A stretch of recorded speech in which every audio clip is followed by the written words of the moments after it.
Great day, beautiful. Welcome to the Breathe Self Leadership Podcast, where wisdom meets strategy. I am Dr. Obioma Martin, the midwife to millionaire CEOs. Today, we're in Proverbs 423, and this one is foundational. Guard your heart with all diligence, for out of it flows the issues of life.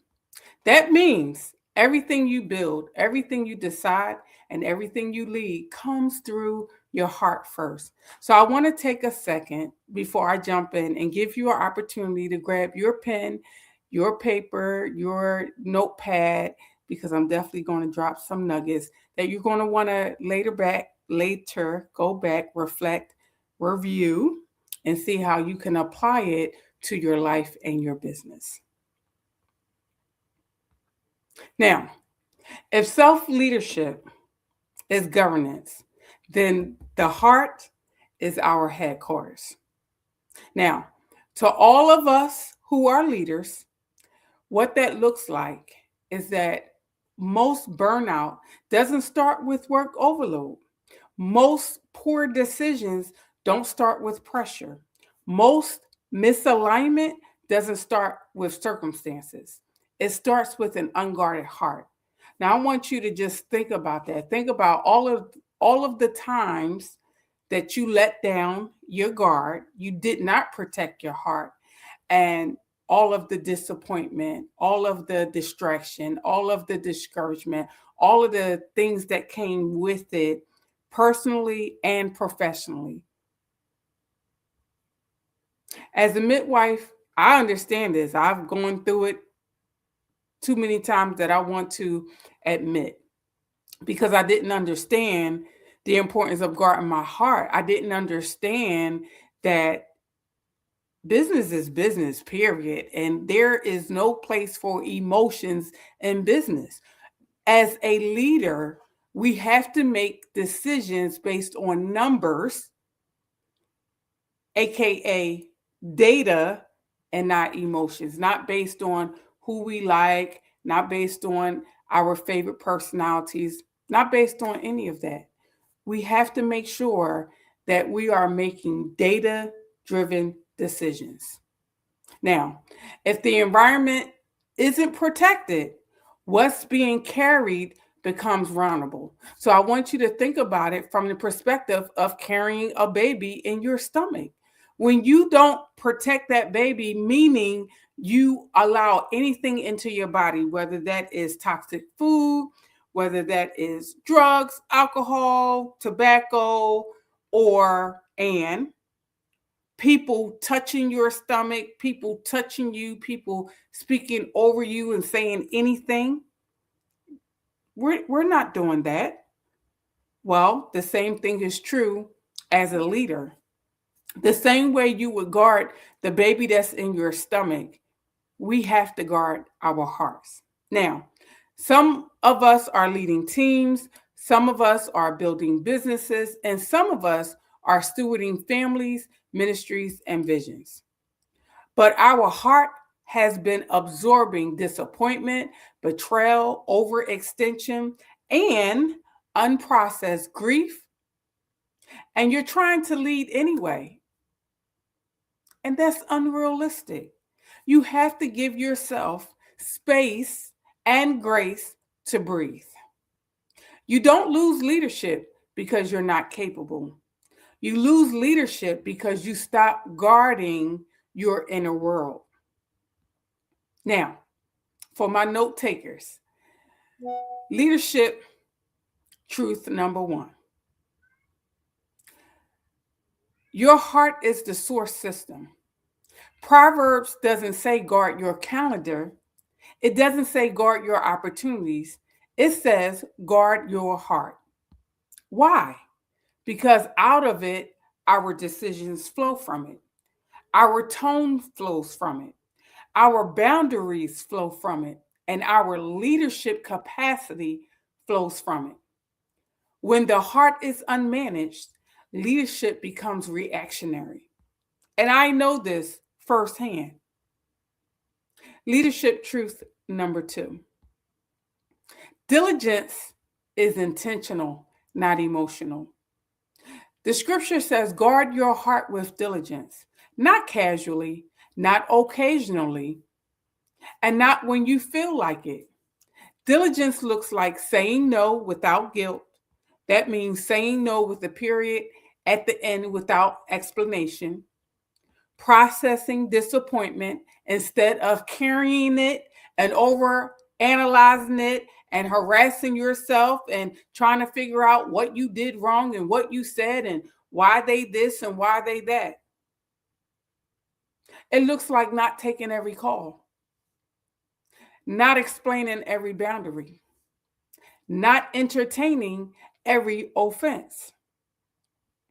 Self leadership is choosing protection over people pleasing. Now, I have to tell you, I got both hands up. I am the number one person that has had to learn firsthand how destructive people pleasing is and can be.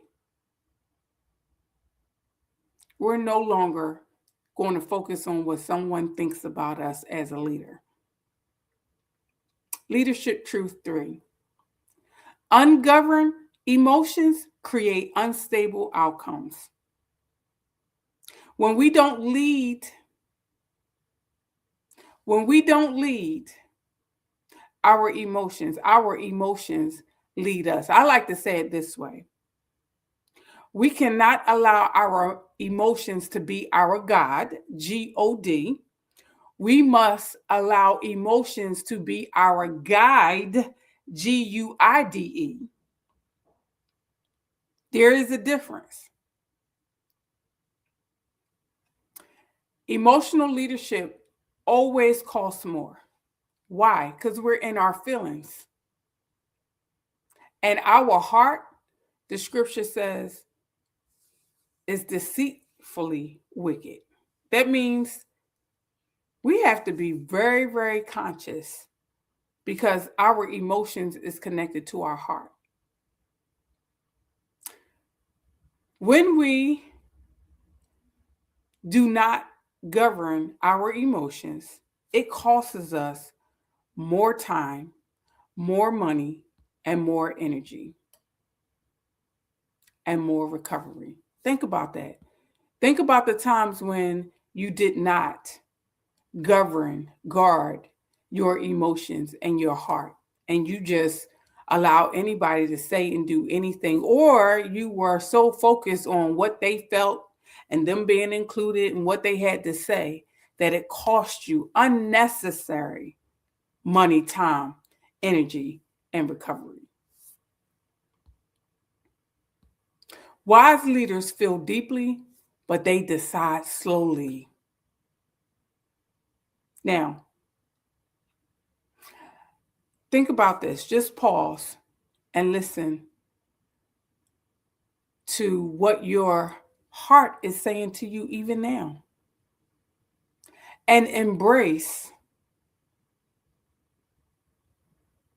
exactly what you need based on what's going on right now. So today's Breeze focus is all about what you are open to embracing. Understanding this, embrace the responsibility of self-leadership. Embrace the responsibility of you got to lead you before you lead me or anyone else. Embrace the truth that you are the first system you manage. Your emotions. You have to manage that. You have to be accountable when you allow them to rule you and run you. You got to take responsibility and course correct behavior as a leader. Embrace the reality that protecting your heart is not selfish, it's strategic.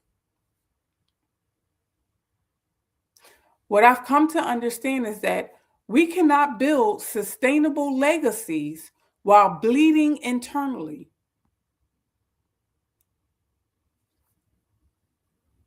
Now, here's your leadership assignment for this week. Pay attention to what drains you emotionally. Then ask yourself, what are you allowing access? When you think about what's draining you emotionally, just ask yourself, what are you allowing access? Then I am going to invite you to take one more intentional action to protect your heart.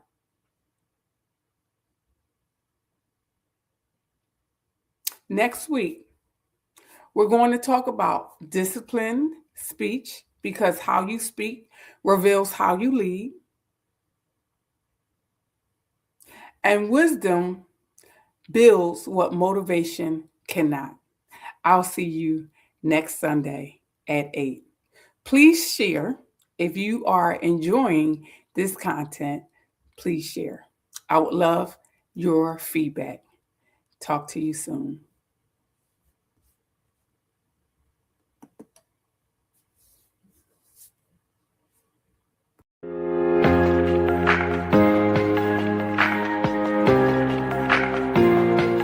Hi, I'm Dr. Obioma Martin, and I want to invite you to something truly amazing, the Believe Bigger 8-week group coaching program. I created this program for women who may not necessarily have the resources to work with me individually in executive coaching. However, you still deserve a space to grow, learn, and scale together. And this is why I created this space for us to come together for 8 weeks. We meet once a week online, and in that time, we focus on mindset mastery, discovering your purpose, stepping into your power, and showing up with presence as women leaders, CEOs, and mothers. The truth is, no matter your industry, we all face challenges that can feel isolating. But when we come together, we realize we're not alone.